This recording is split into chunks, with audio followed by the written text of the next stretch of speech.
The following story has been brought to you by Stories to Inspire. I have a friend.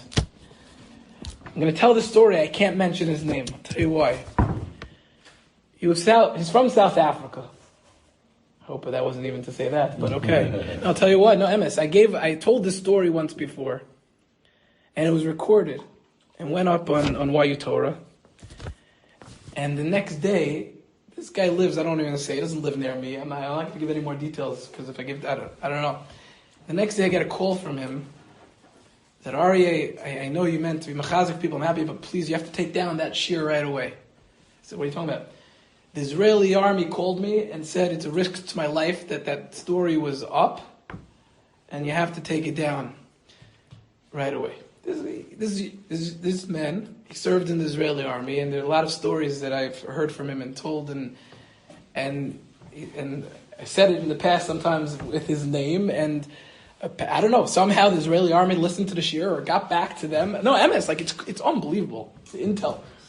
And I had to take down the shir, because he said, they called him and said, you have to take down the shir, and it's dangerous. So I'm hoping this is okay. We'll try to put this still up without saying his name. And basically, this man wasn't religious at all, and he came on a birthright trip to Eretz Yisrael, and he fell in love with Eretz Yisrael, and he decided he's staying. He wants to serve in the army, and he was an excellent soldier, and he became a commander. Whatever, he had his unit, whatever it was exactly. And they were sent into this story with this. I've had a few stories from him. This story took place, if I'm not mistaken, in Gaza. It might have been Lebanon. It was either Lebanon or Gaza, where his unit was sent into this. They had to take over this house, and there was intel that there was going to be a terrorist walking by at so-and-so time, and their job was to take out this terrorist. And they go in and they take over this house, and it was an Erev Shabbos. It was a Friday. And they take over the house, and he puts his different soldiers at different windows, ready to, like, when this terrorist comes by, to take him out. And they're waiting. And sometimes these things take a long time, and the intel's a little bit off on the timing or whatever it is. And they're waiting, and nothing happens. They're there for a couple hours. And it's time for Shkia. It's time for Shabbos. And a few minutes later, he sees a couple of his soldiers that were at these windows, supposed to be manning the window to wait for this terrorist. He sees them huddled together, like in a corner of the room. They left their post. And he goes to them, and what are you guys doing? He says, oh, we're just making kiddush. He says, what do you mean you're making kiddush? You're supposed to be by your post to take out the terrorists. You can't make kiddush. And one of them says, my father told me that I'm in the army, but whenever it's Shabbos, no matter what I'm in the middle of, I have to make kiddush, and it'll be a shmir for me. And that's what I do no matter what.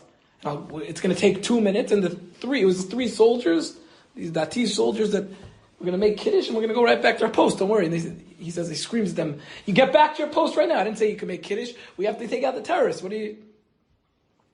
And they said, no, we're going to make kiddush quickly. That's our shmira. It will take 2 minutes. And he says, I'm going to write you down, and I'm going to court-martial you. You're not listening to your commander. You can't disobey in the army, forget about it. You're going to jail. He said, we're doing this for shmirah, for all of our shmirah.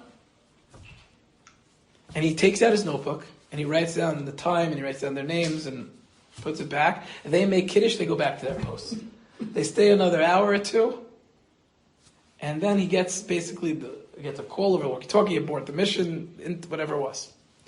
They get out, they go back to the base, whatever was closest to this place. And he gets into the command center in this base. It was like one of these makeshift command centers in in one of these big trucks. The videos everywhere. I remember during the war with Gaza, I was at the border by Gaza. I saw this. It's a whole other story for another time.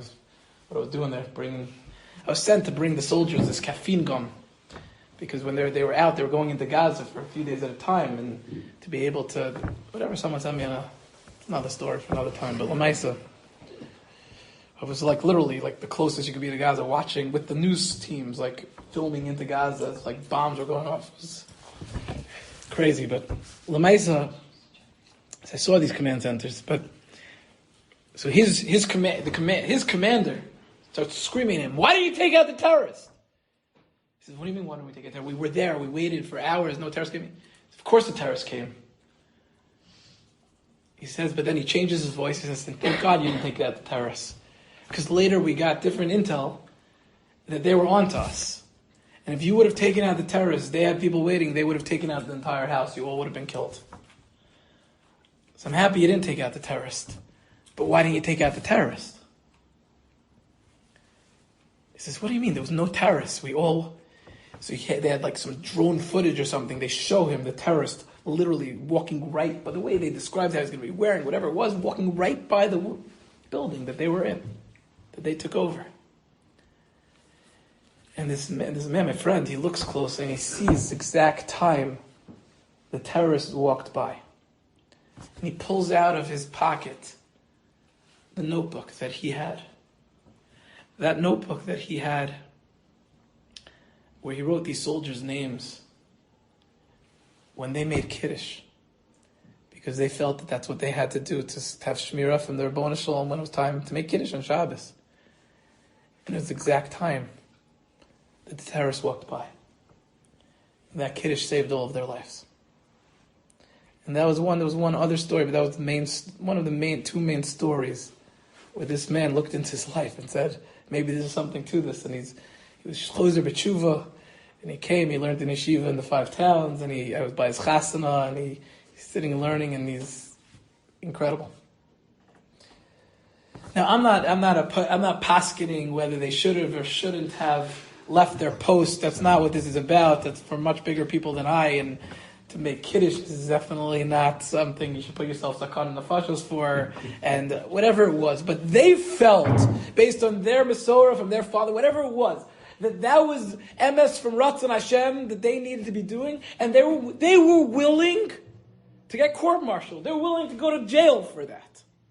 They were willing to be Mosher Nefesh in this life for the Rabboni Shalom in their eyes, for what they felt was an important mitzvah to do. Again, I'm not saying how we judge or not judge, and ultimately that saved their lives.